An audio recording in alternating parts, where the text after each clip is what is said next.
나는 하나님을 사랑합니다. 하나님의 말씀은 내 발의 등이요 내 길의 빛입니다. 하나님의 말씀은 내 영혼의 양식이며 영적 전쟁에서 무기입니다. 나는 하나님의 말씀대로 살겠습니다. 아멘. 우리가 예수님을 믿으면서 꼭 알아야 되는 사실이 몇 가지가 있습니다. 누가 천국에 들어갈 거냐? 첫 번째는 알곡 신자는 100% 들어갑니다. 그런데 쭉정이와 가라지는 천국에 들어갈 수가 없습니다. 문제는 누가 알곡인지 누가 쭉정이인지 모른다라고 하는 것입니다. 두 번째, 기름 준비가 된 사람은 100% 천국에 들어갈 수가 있습니다. 근데 문제는 내가 기름 준비가 되어져 있는지 아닌지를 모른다라고 하는 것입니다. 세 번째는 양 같은 사람들은 천국에 들어갑니다. 제5의 심판 때에 예수님의 보호자 우편에 앉아있는 양 같은 사람들은 천국에 들어가고 염소 같은 사람들은 100% 지옥에 들어갑니다. 근데 문제는 내가 양 같은 사람인지 염소 같은 신앙인지 모른다라고 하는 겁니다. 네 번째는 신의 성품에 참여한 사람들은 넉넉히 들어갑니다. 베드로후서 1장 11절 이같이 하면 우리 주 곧 구주 예수 그리스도의 영원한 나라에 들어감을 넉넉히 너희에게 주시리라. 믿음의 덕을 덕의 지식을 지식의 절제를 절제의 경건을 인내를 인내의 경건을 경건의 형제 우애를 형제 우애의 사랑을 공급하라. 이런 신의 성품이 되면 천국은 넉넉히 들어갈 수가 있어요. 근데 문제는 우리 성품이 하나님이 보시기에 어떤지 객관적인 기준이 없다라고 하는 겁니다. 다섯 번째는 하나님 앞에 헌신과 충성한 사람은 100% 들어갑니다. 마가복음 10장 29절과 30절 예수께서 가라사대 내가 진실로 너에게 이르노니 나와 및 복음을 위하여 집이나 형제나 자매나 어미나 아비나 자식이나 전토를 벌인 자는 금세에 있어 집과 형제와 모친과 자식과 전토를 100배나 받되 핍박을 겸하여 받고 내세에 영생을 받지 못할 자가 없느니라. 아멘. 예수님과 복음을 위해서 집을 팔 수 있는 사람, 그리고 가족 간의 단절을 경험하면서까지 내 믿음을 지킬 사람들은 핍박을 받고 이 땅에서 100배의 복을 받으며 천국에 넉넉히 들어간다라고 성경은 말씀하고 있습니다. 자, 또 한 가지는 누구냐? 예수님 때문에 핍박을 받는 사람은 천국에 확실히 들어갑니다. 마태복음 5장 11절과 12절입니다. 나를 인하여 너희를 욕하고 핍박하고 거짓으로 너희를 거스려 모든 악한 말을 할 때에는 너희에게 복이 있나니 기뻐하고 즐거워하라. 하늘에서 너희의 상이 큼이라. 예수님 때문에 욕도 먹는 거예요. 예수님 때문에 핍박을 받으면 천국에서 그 상이 크다고 말씀하고 있습니다. 마지막으로 순교자들은 100% 들어갑니다. 요한계시록 20장 4절 또 내가 보좌들을 보니 거기 앉은 자들이 심판하는 권세를 받았더라. 또 내가 보니 예수의 증거와 하나님의 말씀을 인하여 목배임을 받은 자들의 영혼들과 예수님 때문에 목배임 받고 예수님 때문에 총살당하고 예수님 때문에 기름가마에 던지우고 불구덩이에 들어간 순교자들은 100% 천국에 들어갈 수가 있습니다. 7가지의 조건이 있잖아요. 알고 우리가 몰라요. 기름 준비 됐느냐? 여러분 됐습니까? 몰라요. 그리고 여러분이 양 같은 사람인가? 몰라요. 신의 성품인가? 몰라요. 그러나 확실히 알 수 있는 것은 예수님을 위해서 헌신, 충성, 산 순교한 자들, 또 예수님 때문에 핍박을 받은 자들, 예수님 때문에 순교한 사람들은 천국에 들어간다고 확실히 기록되어져 있습니다. 그런데 신앙인에게 순교는 신앙의 최고의 꽃이 됩니다. 목배임을 당하거나 돌에 맞아 죽거나 칼에 찔려 죽거나 6.25 때 죽창에 찔려 죽었던 순교자들, 이들은 예수님과 복음을 위해서 고난을 감당했다는 것이죠. 초대 교부 시대에 터툴리아는 이렇게 말합니다. 순교자의 피가 교회의 씨앗이 되어지고 교회는 순교자의 피를 먹고 자란다. 개신교가 2000년 넘도록 명맥을 유지할 수 있는 것은 끊임없는 순교자들이 나왔기 때문에 그렇고, 그 순교자의 피를 통하여서 교회들이 성장해 왔다라고 하는 것이죠. 그래서 순교는 신앙인의 꽃입니다.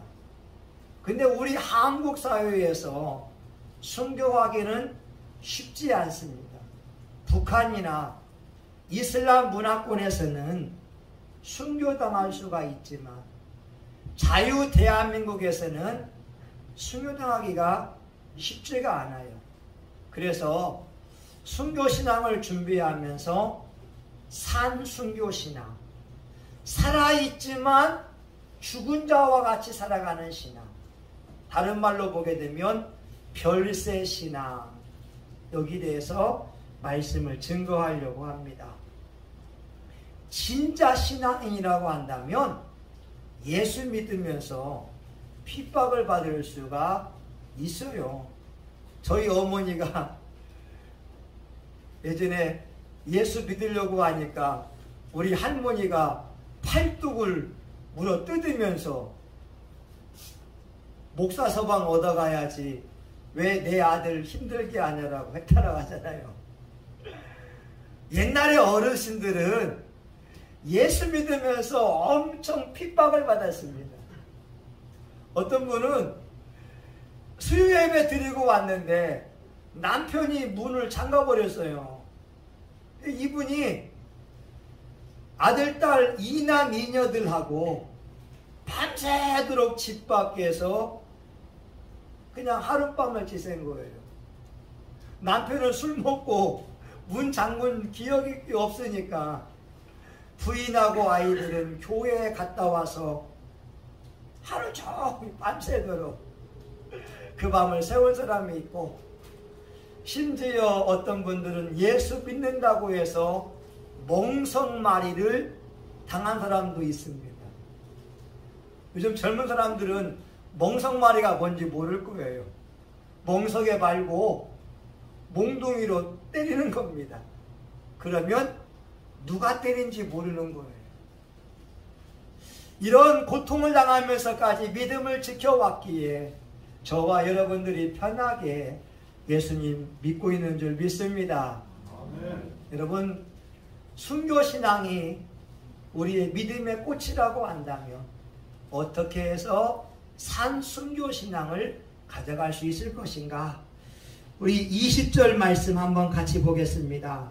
20절 시작. 내가 그리스도와 함께 십자가에 못 박혔나니 그런즉 이제는 내가 산 것이 아니요 오직 내 안에 그리스도께서 사신 것이라. 이제 내가 육체 가운데 사는 것은 나를 사랑하사 나를 위하여 자기 몸을 버리신 하나님의 아들을 믿는 믿음 안에서 사는 것이니라. 아멘. 산순교 신앙을 가지기 위해서는 자신을 십자가에 못 박는 과정이 필요합니다. 이런 말이 있잖아요. 아생교사. 내가 살아있으면 교회가 죽고, 아사교생. 내가 죽어야 교회가 산다. 개인의 삶이나 우리 민족의 공동체의 삶이나 교회의 삶에서 가장 문제거리가 있다면 우리 자신입니다. 내 주장을 내세우고자 하고 내 의견을 관철시키려고 하게 되면 공동체가 시끄럽습니다. 그래서 내가 살아있으면 교회가 죽는 거고 내가 죽어야 교회가 살아있다라고 하는 거죠. 사람들은 늘 자기 주장만이 옳다라고 생각을 합니다. 그래서 교회에서 회의하게 되면 다 자기 주장을 막 내세웁니다. 그리고 자기와 의견이 틀리면 본의 아니게 적으로 여기는 사람들이 많습니다. 근데 그것 때문에 교회가 시끄럽다라고 하는 거죠. 사도 바울은 멋진 고백을 합니다. 내가 그리스도와 함께 십자가에 못 박혔다. 그리스도 예수의 사람들은 그 정과 욕심을 십자가에 못 박았느니라. 나는 날마다 죽노라. 자기의 죽음을 매일같이 선언하고 있다는 거죠. 왜? 내가 죽어야 예수님이 살아있고 내가 죽어야 예수님의 복음이 드러날 수 있으니까. 그래서 바울은 자기 지식을 자랑하지 않았습니다. 로마 시민권을 자랑하지 않았습니다. 자기의 부유함을 자랑하지 않았습니다. 오직 예수 그리스도와 십자가만을 자랑했다라고 하는 거죠. 이런 말 있잖아요. 예수 믿으면 성깔이 죽어야 됩니다. 진짜 예수 믿으면 성깔이 죽어야 예수의 사람이 되어지고 제자가 될 수 있고 성령의 사람이라고 말할 수 있지. 예수 믿으면서 옛 성깔 그대로 있는 사람은 미안하지만 성령님의 사람이 아닙니다. 미안하지만 예수님의 제자가 아닙니다. 왜? 내가 살아있기 때문에 그렇습니다.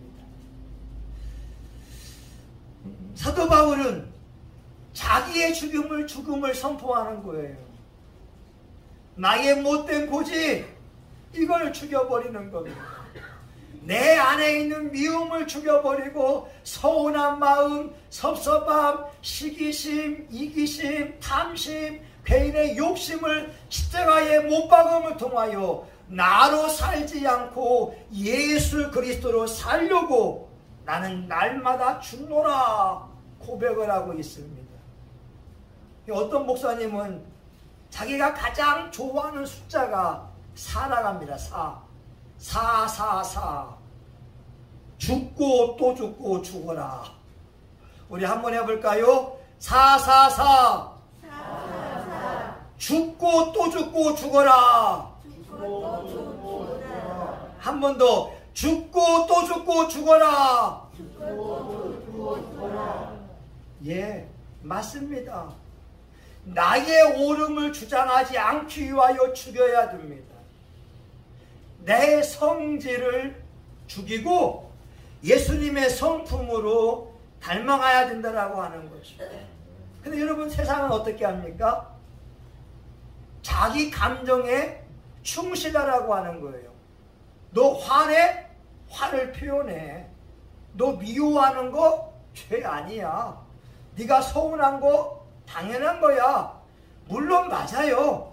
우리의 감정을 치료하기 위해서 감정에 대하여 솔직한 것도 필요하지만, 그러나 그 감정에 의하여서 우리가 생활하는 것이 아니라 예수 믿는 사람이라고 한다면 그 감정을 십자가에 못 박는 과정이 절대적으로 필요하다는 거죠. 그래야 나는 죽고 예수님만이 나오고, 나는 죽고 하나님만이 영광을 받는 성령의 사람이 될 수 있기 때문에 그렇습니다. 한국 교회에 훌륭한 목사님이 계세요. 그분의 이름이 김익두 목사님입니다. 이분은 평생에 수만 명의 질병을 치료한 사람입니다. 안진뱅이의 질병도 치료하고 수많은 사람들의 각색 질병, 그 사례가 10,000건이 넘습니다. 근데 우리가 알다시피 평안도 신천에 유명한 깡패가 김익두 목사님이었습니다. 이분을 직접 만나본 사람들은 말합니다. 이 손이요, 보통 사람의 2배라고 하는 거예요. 2배예요, 2배. 이 주먹 한번 치면 그냥 뻗게 되는 거죠. 그러니까 평안도 신천의 사람들은 장날이 되게 되면 성황당에 가서 김익두를 만나지 않도록 기도할 정도로. 김익두는 인간 말종이고 인간 기생충 같은 사람이었고 깡패였고 모든 사람이 싫어하던 그런 사람이었습니다. 그런데 그가 예수님을 믿고 나서 한 게 부고장을 돌리는 것입니다. 평안도 신천시내 전체에 김익두는 죽었다, 부고장을 돌리니까 신천 사람들이 얼마나 시원하던지 그놈 잘 죽었다, 아이고 이제 내가 좀 편하게 장날에 다녀갈 수 있겠구나, 이런 마음을 먹었는데 웬걸 김익두가 살아서 여러분 예수 믿게 바랍니다, 예수 믿고 구원받으세요 라고 하니까 사람들이 말합니다. 저 김익두 깡패였는데. 그때 김익두 목사님이 하는 말, 예 맞습니다. 옛날에 김익두는 죽었고 이제 새롭게 태어났습니다. 어떤 아줌마가요, 겁도 없이 김익두 성깔이 정말 죽었는지 시험을 합니다. 이 설거지를 하고 설거지 꾸정물을 가지고서 전도하고 있는 김익두 목사님 얼굴에다가 꾸정물을 확 뿌려버린 거예요. 와, 간도 크지요. 근데 김익두 목사님이 빙그레 웃으면서 말합니다. 내가 죽었기에 당신이 살아있어. 멋진 말이잖아요. 내가 옛날에 김익두의 못된 성품, 혈기, 폭력성이 다 죽었기에 당신이 지금 살아있습니다.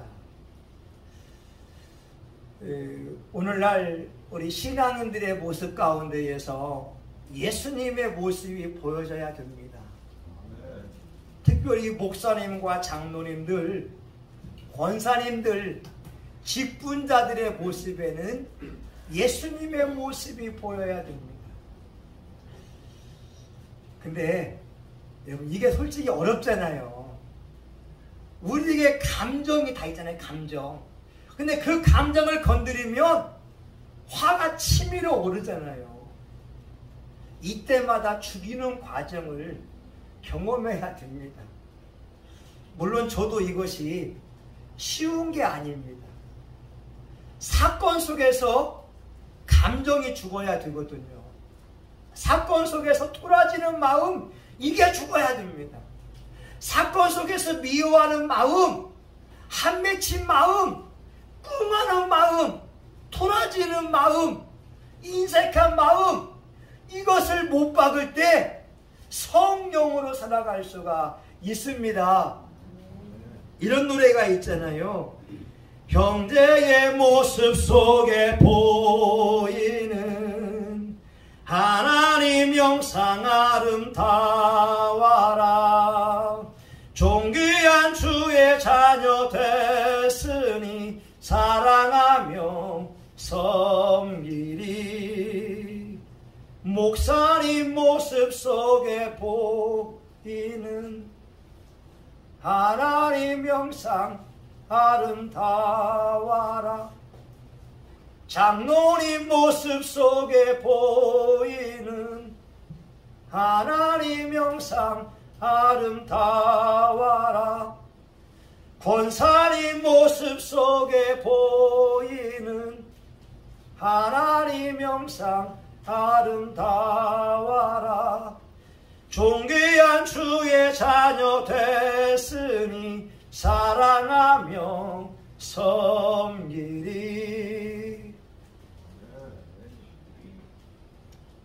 우리 신앙인들이요, 성과를 죽이고 예수로 살려고 해야 됩니다. 오늘 바울이 하는 말이 이런 말입니다. 20절 보게 되면 오직 내 안에 그리스도께서 사신 것이라. 예수로 살아간다는 거예요. 이제 내가 육체 가운데 사는 것은 나를 사랑하사 나를 위하여 자기 몸을 버리신 하나님의 아들을 믿는 믿음 안에서 사는 것이라. 어떻게 예수로 살아가냐? 늘 예수님을 떠올리면 됩니다. 이런 말 있잖아요. 예수라면 어떻게 할 것이는가? What would Jesus do? 예수님이라면 어떻게 할 것인가? 이것을 늘 마음속에 품고 있으면 사건 속에서 예수님을 떠올릴 수가 있고, 나로 살지 않고 예수로 사는 그런 사람이 될 수가 있습니다. 여러분, 바울이요, 예수 믿기 전에 성경은 위협과 살기가 등등했다라고 말씀합니다.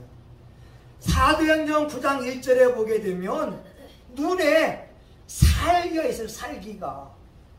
사람을 죽이려고 하는 그 토끼가 그의 눈에 있던 사람인데, 늘 날마다 십자가를 묵상하면서 예수를 묵상하니까 돌에 맞아 죽는 상황에서도 혈기 부리지 않았다는 거고, 강도의 위험 앞에서도 혈기 부리지 않았다고 하는 거죠. 여러분, 베드로 보세요. 베드로가 겟세마네 동산에서 이제 예수님 잡으러 오니까 칼을 빼서 말고의 귀를 단칼에 베어버렸습니다.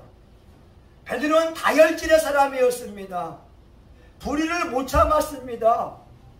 행동하는 사람이 되어야 됩니다.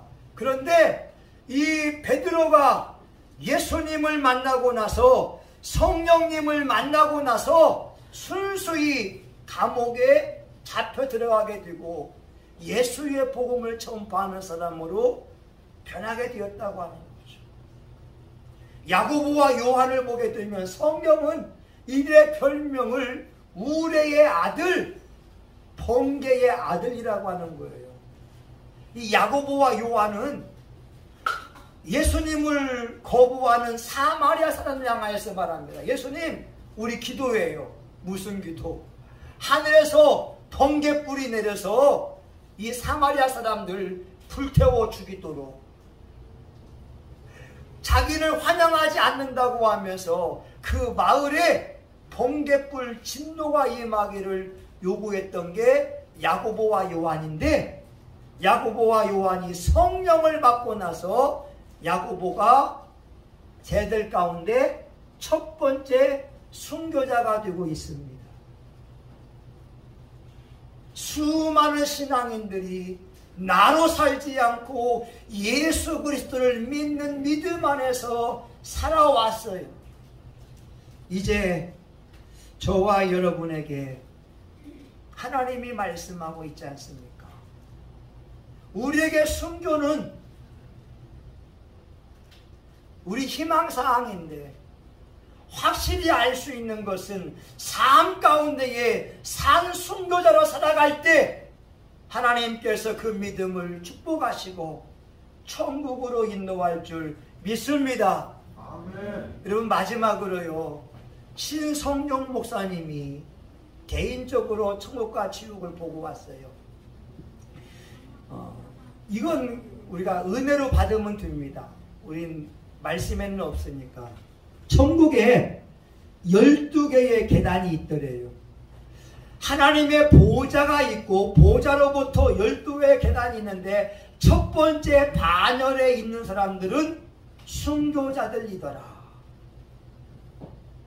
바울, 손양호 목사님, 조규철 목사님 같은 순교자들이 첫 번째 반열이고, 두 번째는 복음을 전파한 자들이 두 번째 반열에 있었고, 세 번째는 복음을 전파하다가 핍박을 받은 사람들, 고난당한 사람들이 세 번째 반열에 있더라.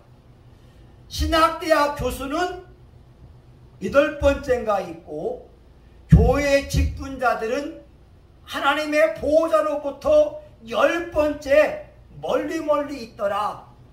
이렇게 이야기합니다.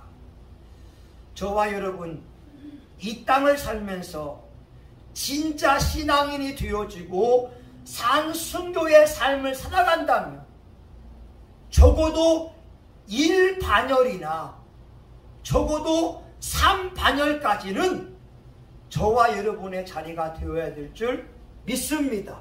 아멘. 아멘. 여러분, 꿈꿔보라는 거죠.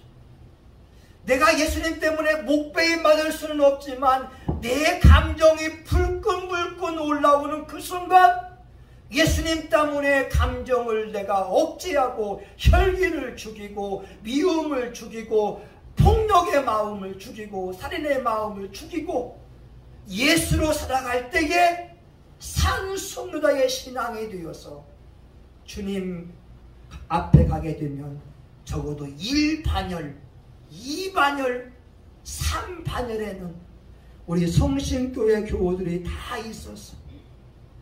그 상을 받기를 예수의 이름으로 축원합니다. 주여,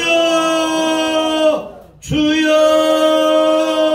주여. 하나님 아버지, 사도 바울은 고백합니다. 내가 그리스도와 함께 십자가에 못 박혔나니 그런즉 이제는 내가 산 것이 아니요 오직 내 안에 그리스도께서 사신 것이라 라고 말입니다. 나는 날마다 죽노라. 나는 날마다 죽노라. 내가 죽고 예수가 살아야 됩니다. 내 고집이 죽고 예수님이 나와야 됩니다. 나의 돌아지는 것과 인색함이 죽고 예수님의 온유함과 넉넉함이 나와야 됩니다. 하나님, 나의 혈기가 죽고 예수님의 온유함이 나와야 됩니다. 나의 미워하는 마음이 죽고 예수님의 사랑으로 나와야 됩니다. 주님, 잘 안 됩니다. 우리 안에 감정이 있기 때문에 그렇습니다. 주님, 이 감정을 주님께 의지합니다. 이 감정을 주님께 맡깁니다. 저와 우리 교들 천국에서 1반열, 2반열, 3반열에 다 들어서 하나님께 큰 상 받게 하여 주시옵시고 칭찬과 멸관을 소유하는 축복의 주인공들 다 되게 하여 주시옵소서. 우리 교우들 가는 곳마다 성령님이 역사하여 주시고 어둠의 영들을 다 제압하고 예수의 빛을 비추게 하여 주옵소서. 예수님 감사합니다. 예수님의 이름으로 기도합니다. 아멘. 이제는 교회의 머리가 되시는 예수 그리스도의 은혜와 하나님 아버지의 크신 사랑과 성령님의 감동과 마비로 축복하심이 이 땅을 살면서 순교신앙을 가지고 산순교신앙을 가지고 별세신앙을 가지고 오늘의 삶에 승리하려고 하는 사랑하는 교우들 머리 위에 이들의 가정과 직장 사업장 위에 성심교회와 지역사회 한국교회 가운데 이제로부터 영원히 함께하기를 간절히 축원하옵나이다. 아멘.